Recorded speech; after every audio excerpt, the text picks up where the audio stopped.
Hi sir. So as we discussed, we'll be talking about the 3 E's of life, that is experience, expectations and emotions. We'll be taking knowledge from you and we'll be sharing it to the future students. So the first question would be, earlier in your career, what attracted you towards financial accounting and then teaching? Yeah, first of all, I also like this particular project called three E's, experience, Expectations and emotions. Emotions, okay.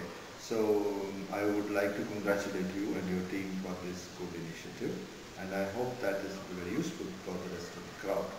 Now coming back to this question of why did I get into accounting, as I mentioned some time back, I got into accounting in 1980s. So I joined accounting when there was no big pressure on markets.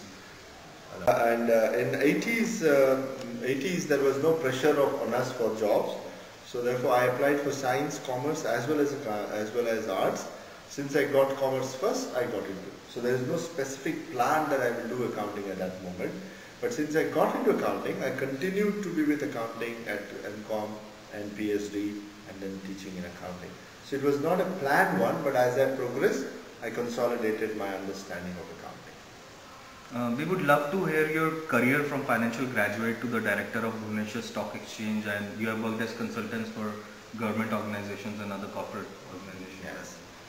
Yes. This entire progression happened only because of my association with a big business school, good business school, that is Xavier Institute of Management.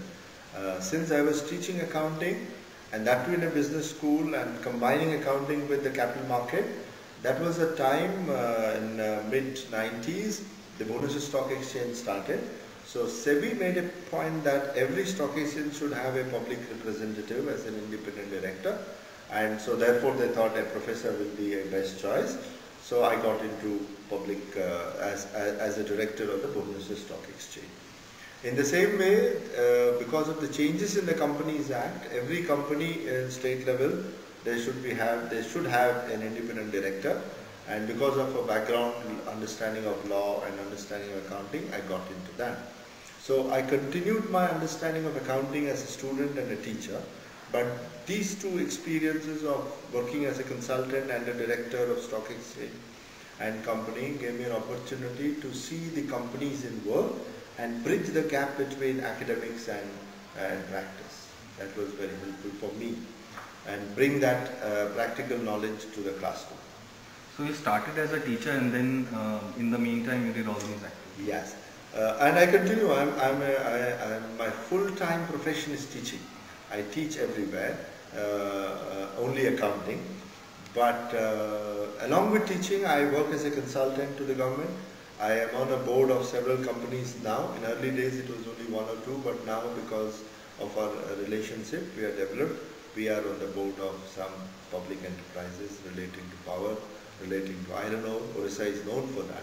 So I try to balance my teaching with the corporate experience. But I did not work in a company, as an executive. I've been always seeing that as a director, not as an executive.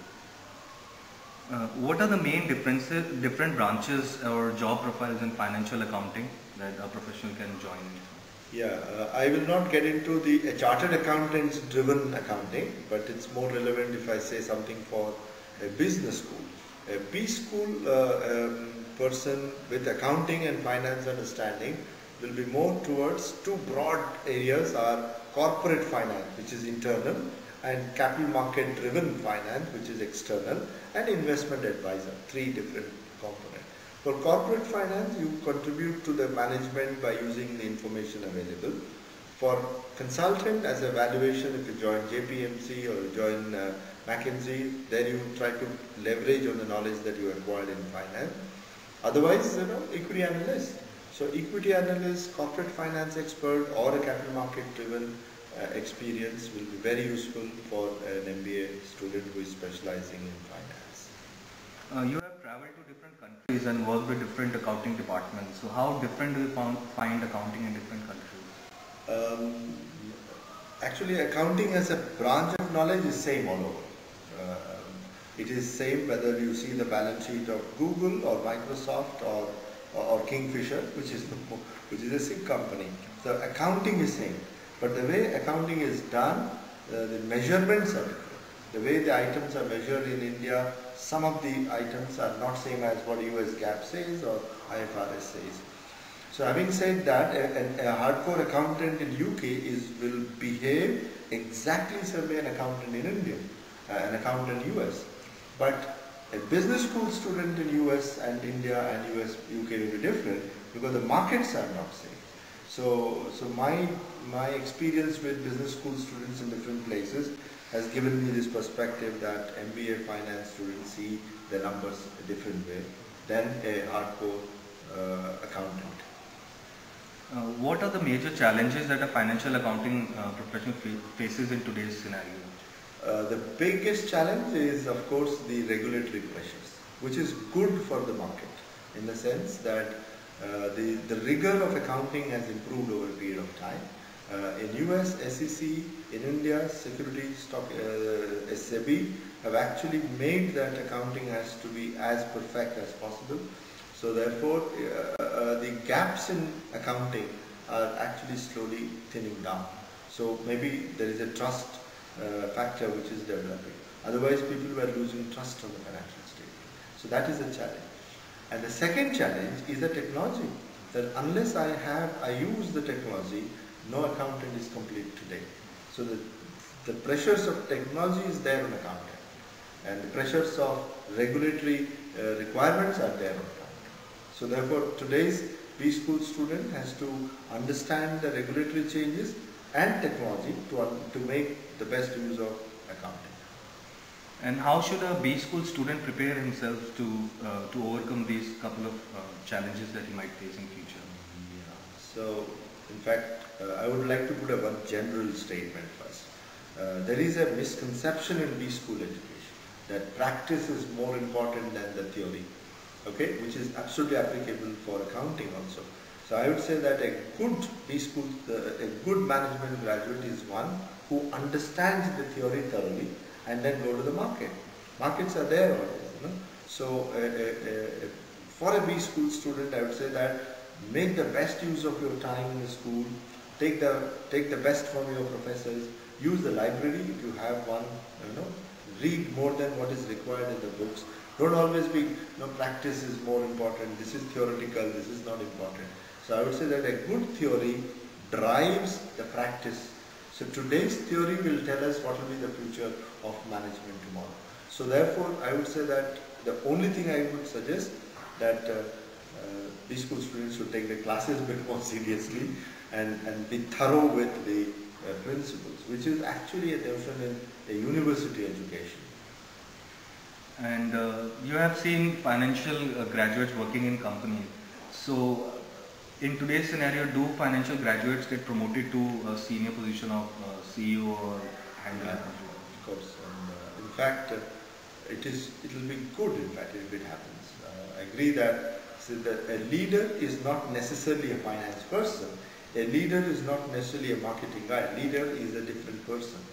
So I can say that a good finance person can also become a good leader, but it's not necessarily only a finance person can.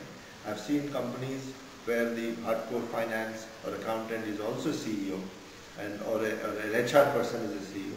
But if you have that leadership ability which is independent of your functional knowledge, yes, you can be a good accountant can also be a good leader.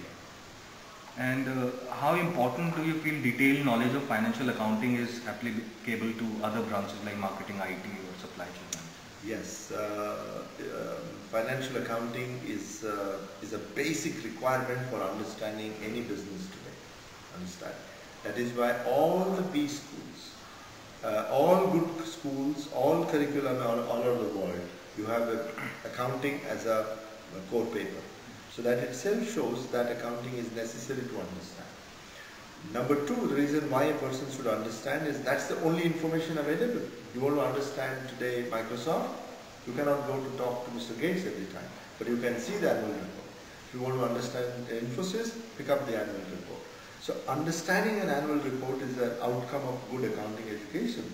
So whether you are an HR person or a marketing or an IT or of course a finance person, there is a need for understanding the financial accounting.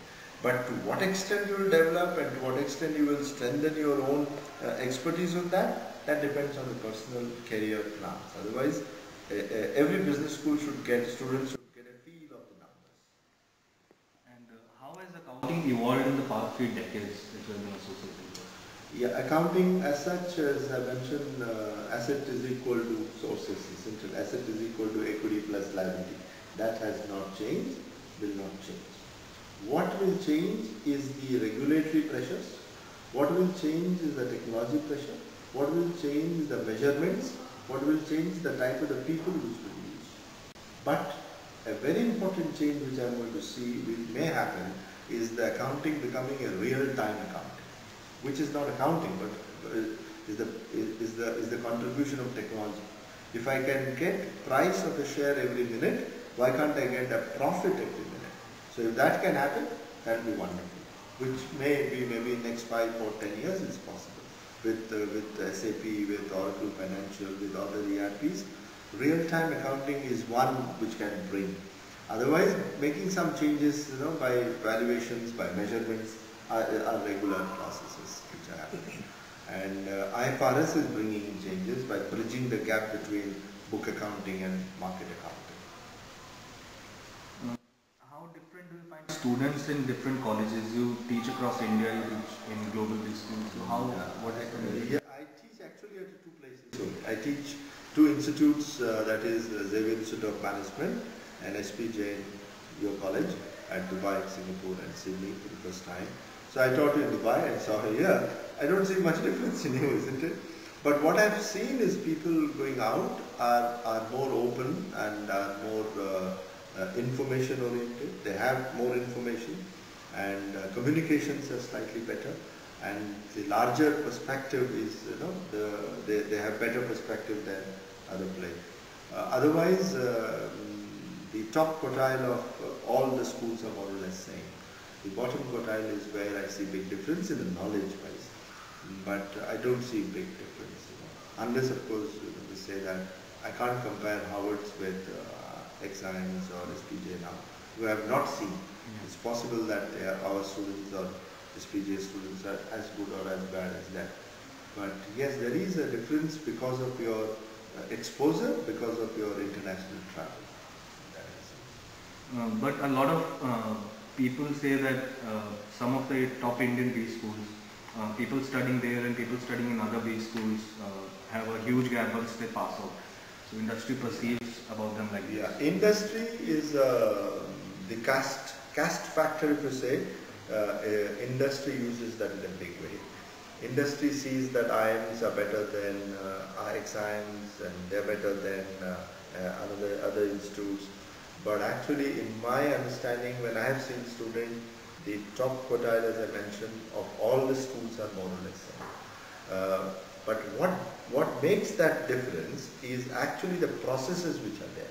A good school like XIM or SPJ or IMI or IIM Bangalore or Ahmedabad, the processes are very well drawn, isn't it? So we conducted exams on time, classes on time, our input is filtered. So therefore these processes are important. So, but of course of late some new schools have come up which have not done well, but over a period of time, if the processes can be strengthened, yes, there is a huge demand for it. So the large number of students want to do an MBA. So I would say that I'm sure more and more IIMs will come up.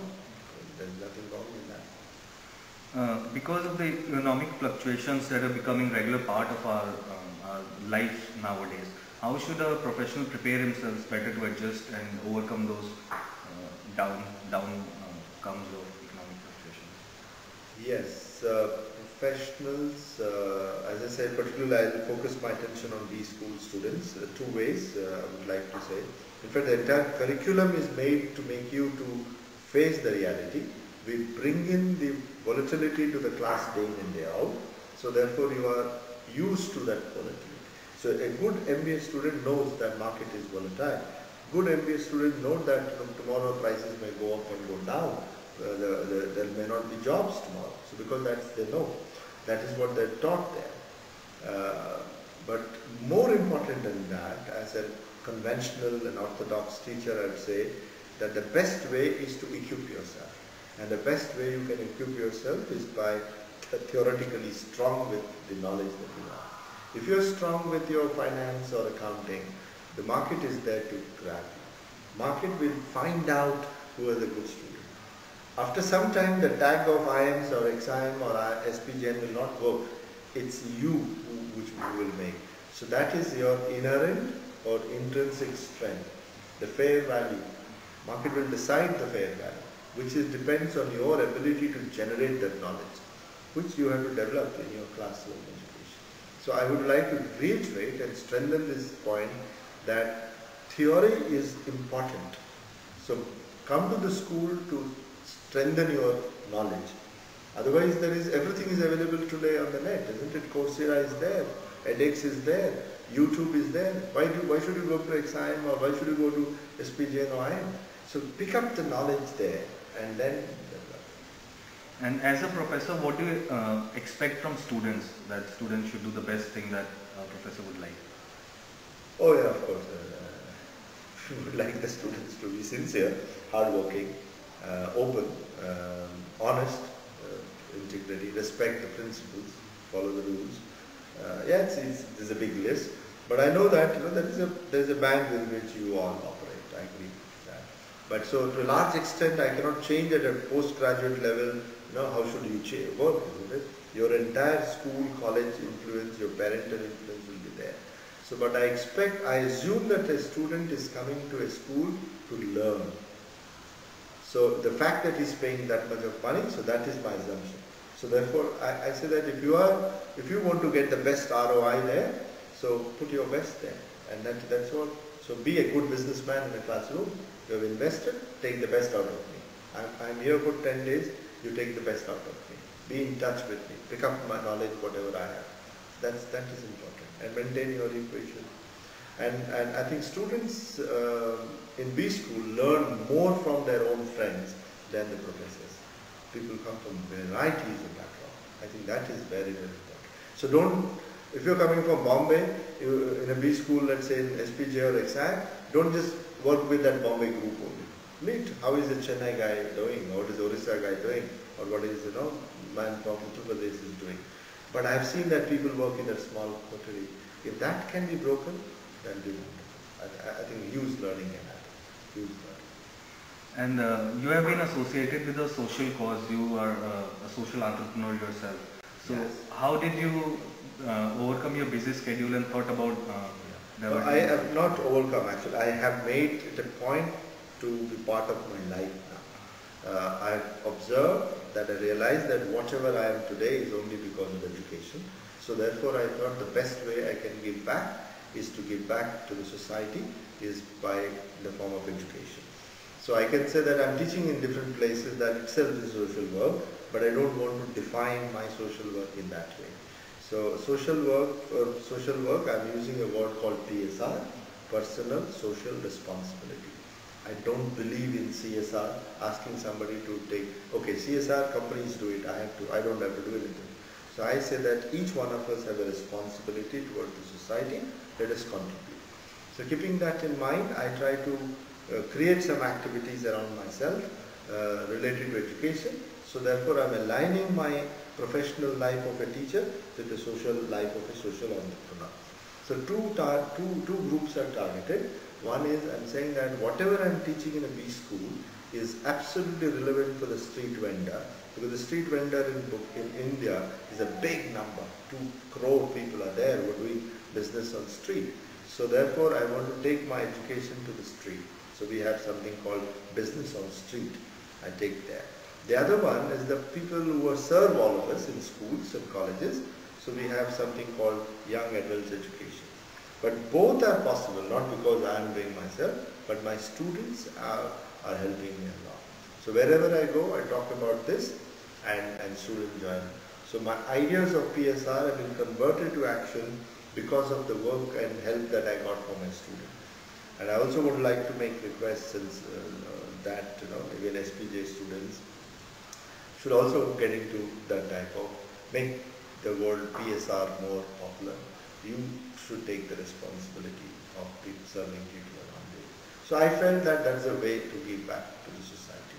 So I don't find managing time is a problem. So whenever I have time, I do accounting or do my social work. So I'm comfortable with that. And last time we spoke about this, you explained beautifully using that barber. Yes, yes. For students, I always, for my student friends, I say that in the last 25 years, how my what made me to get into this work is one particular relationship with one of my street vendors who provide the hair cutting services to me. So 25 years, this is my 25th year of teaching at XIM. So he also started his career 25 years back, and he was charging 5 rupees. And now with lots of difficulty he takes 20 rupees. So that means 4 to 5 times only his income has gone up. But my salary has gone up by more than 40 times. So his income has gone up by 4 to 5 times. Okay, make it 10 times, but my salary has gone up by 40 times, maybe more. So he has one son, I have one son. So even if he makes the best effort, he cannot send him to a good school, which I can send. So therefore there is a possibility, unfortunately, his son will end up as a barber once again. And that will be very heartbroken. So I think it's our responsibility to see if we can provide that extra education to that girl. Is it a responsibility? I would say it's not responsibility, it's my duty. You know? I have to bridge that gap. The only reason why he is, him and me, that he started career on the other side of the road, XIM, and I started career inside, is because I have education, degree, which he is not having. I don't want that to happen to his son and my son once again. And this is a big problem in India. I would feel, I definitely feel, education is the biggest level. And all these are more possible today with the technology. With you people, so many young boys studying all over, your income generating ability has gone up, your surplus. I would sincerely suggest you to have a look at the people around you and see if they can contribute in that way. You can contribute in different way. So that barber is now my friend, Deepak is now friend, we spend time. But I know at the back of my mind that I don't think there will be huge gap change in his son's life, only because of financial and academic differences. Thank you so much, sir, for sharing your experience with us. Maybe in future we'll be looking forward to speak to you. It's a pleasure talking to you. I like this project. I'm very happy that I'm associated. You have interviewed me, and I'm sure it will be very useful to many people. And my services are available anytime you tell me whatever can happen. I can contribute and be very happy to.